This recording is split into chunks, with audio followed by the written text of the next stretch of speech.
Hey guys, welcome back to my YouTube channel. कैसे हैं आप सब? आई होप आप सभी अच्छे होंगे। तो आप सभी का फिर से मेरे एक न्यू व्लॉग में स्वागत है। तो सुबह अपने घर के सारे काम से फ्री होने के बाद मैं जाती हूँ खेत में, क्योंकि खेत में मैं जाती नहीं, लेकिन क्या करूँ, मजबूरी थी, इसी वजह से मैं गई। क्योंकि हमारे घर वालों की सभी की जीभ चटोरी हो रखी है, तो बोले कि हमें चिलड़े के पराठे खाने हैं। मैंने भी बातों बातों में उनको बोल ही दिया था, भाई चिलड़े के पराठे बनाने का काम मेरा है, लाके देने का आपका काम है, तो आप लाके दे दो, मैं बना के दे दूंगी। पर नहीं, आप ही तोड़ के लाओ और आप ही बनाओ। मैंने भी बोल दिया कोई ना, ऐसे वैसे काम तो हम चुटकियों में कर लेते हैं। तो मैं चली जाती हूँ खेत में, तोड़ती हूँ ये चिलड़ा। हमारे यहाँ तो चिलड़ा बोलते हैं, आपके यहाँ क्या बोलते हैं? वैसे हमारे गाँव में तो इसको भतवा बोलते हैं। तो बथवे का रायता और बथवे के पराठे बनाने वाले हैं आज। तो भाई ये वाली कहावत आप सब लोगों ने सुनी होगी, अगर सुनी है तो कमेंट्स में जरूर बताना। तो कहावत ये है कि तालाब तो खुदा ही नहीं है और मगरमच्छ पहले आ गए, तभी बथवा तो शुरू हुआ भी नहीं है खेतों में आना। और हमारे घर वालों की डिमांड हो गई, क्या करूँ भाई, इनकी तो जीभ सबकी चटोरी हो रखी है। तो भाई इन सबकी चटोरी जीभ के चक्कर में मैंने एक एक बथवा बड़ी मुश्किल से ढूंढा है। और हमारे ये रंजके का खेत है, इसके अंदर से मैंने एक एक बथवा बड़ी मुश्किल से ढूंढ के लाई। जितना भी रंज किया था ना, उसके में से आधे से का तो मैंने सत्यानाश कर दिया। जहाँ मेरे पैर गए वहीं पे सत्यानाश हो गया। तो भी घर वालों की डांट पड़े और उनके ताने सुनने पड़े ना, उससे अच्छा है कि अपन टाइम से निकल लेते हैं खेत से। लेकिन मेरी नजर इस हेलमेट पे चली जाती है। लेकिन क्या करूँ भाई, मुझे समझ में ये नहीं आ रहा कि हमारे गाँव में तो इसको पुतला या फिर क्या बोलते हैं, बिचका बोलते हैं, लेकिन हेलमेट कौन लगाता है अपने खेत में सुरक्षा के लिए। इस हेलमेट वाले बिचके से मैंने हलो हाई किया और उसके बाद मैं निकल लेती हूँ वहाँ से। क्यों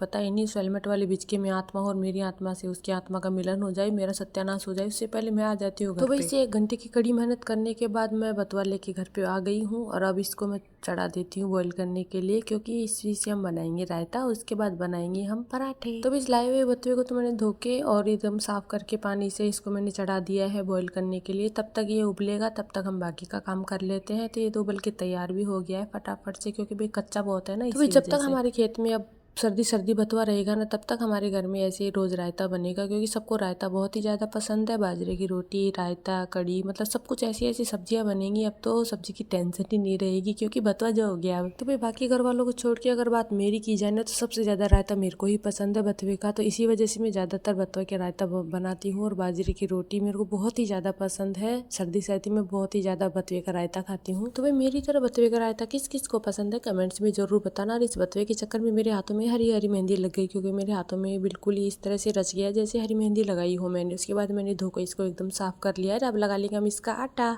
तो भाई आटा तो हम लगा लेंगे, अगर बतवा आ गया है तब इसके पराठे भी जरूर बनेंगे और हम पराठे खाएंगे भी जरूर। लेकिन सबसे मेन बात बताऊं क्या, किस किस को इसकी जो भुंजिया बनती है वो पसंद है। तो बतवे की भुंजिया जो बनती है वो किस किस को पसंद है, आप मेरे को बताना। और मैं आपकी इसकी भुंजिया की वीडियो भी मैं जल्दी आपको अपलोड करूंगी, क्योंकि अब बतवा जो हो गया है तो मैं वीडियो ऐसे बनाती रहूंगी।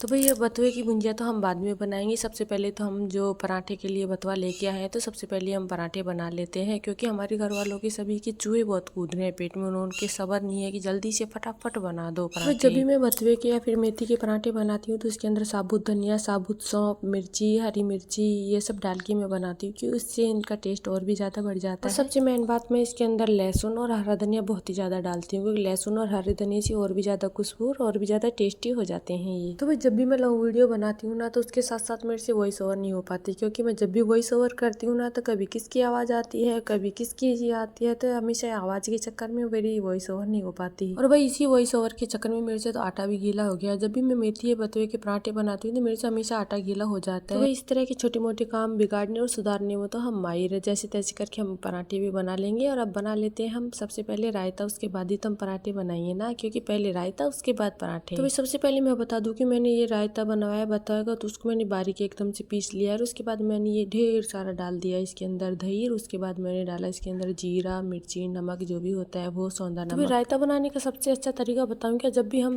रायता बनाते हैं तो सारा आइटम मिलाने के बाद जो कोयले की आंच होती है ना, उसको रायते के अंदर रख के और उसके अंदर तेल वगैरह डाल के जो धुंगार देते हैं ना, उससे रायता बहुत ही ज्यादा टेस्टी हो जाता है। रायते के अंदर कोयले की आंच से जो धुंगार देते हैं ना, वो किन किन के यहाँ पे देते हैं आप मेरे को कमेंट्स में जरूर बताना। हमारे यहाँ तो इस तरह से देते हैं, मैं तो इस तरह से देती हूँ, और आप के यहाँ कैसे देते हैं कमेंट्स में जरूर बताना। तो रायते के अंदर इस तरह से धुंगार देने का तरीका मेरे को मेरी मम्मा ने बताया, क्योंकि इस तरह से धुंगार देने से बहुत ही ज्यादा टेस्टी हो जाता है रायता। सबके अलग अलग तरीके होते हैं कि हर चीज को बनाने के, तो हमारे यहाँ तो इस तरह से बनाते हैं। कई जगह ऐसे भी होता है कि भाई जो जीरे का और तेल का छौंक लगा देते हैं, उससे रायता और भी ज्यादा टेस्टी हो जाता है। सबके अलग अलग तरीके होते हैं। हमारे यहाँ मैं ऐसे ही बनाती हूँ रायता। अब तो मैंने हमारे रायते के अंदर इस तरह से धुंगार भी दे दी है, और अब हम बना लेते हैं पराठे। तो मैंने स्टार्ट किया ये मेथी के पराठे बनाना गोल गोल। इस गोल गोल पराठे के चक्कर में मेरे को एक बात याद आ गई कि जब हम छोटे थे ना तो ये वाला गाना बहुत ही गाते थे कि मम्मी की रोटी गोल गोल, पापा के पैसे गोल गोल, सारी दुनिया गोलम गोल। इस गोलम गोल के चक्कर में हम हमारे पराठे जला नहीं थे, तो सबसे पहले हम हमारे पराठों पे ध्यान दे लेते हैं क्योंकि गोलम गोल तो होते रहेंगे। तो ये हमारे पराठे तो बनकर तैयार हो गए हैं और हम इस पे तेल लगा के इसको उलट पुलट करके अच्छे से एकदम सेक लिया है। तो देखो हमारे पराठे कितने अच्छे लग रहे हैं, बहुत ही ज्यादा टेस्टी है ये पराठे। तो पराठे भी बनकर तैयार हो गए और रायता भी बनके तैयार हो गया। तो मैंने सारे घर वालों को बोल दिया कि भाई मैंने आपकी डिमांड पूरी कर दी, पराठे और रायता खा के आप सभी का पेट प्यार से भर लो। और मैंने तो मेरा भी भर लिया क्योंकि पराठे बहुत ही ज्यादा टेस्टी थे ना। तो भाई सारे घर वालों के पराठे खाने के बाद मैं भी बैठ जाती हूँ पराठे खाने के लिए, क्योंकि गरम गरम पराठे और ठंडा ठंडा रायता खा के मैंने मस्त पेट भर लिया। और मिलते हैं हम अगली वीडियो में, जब तक के लिए राधे राधे।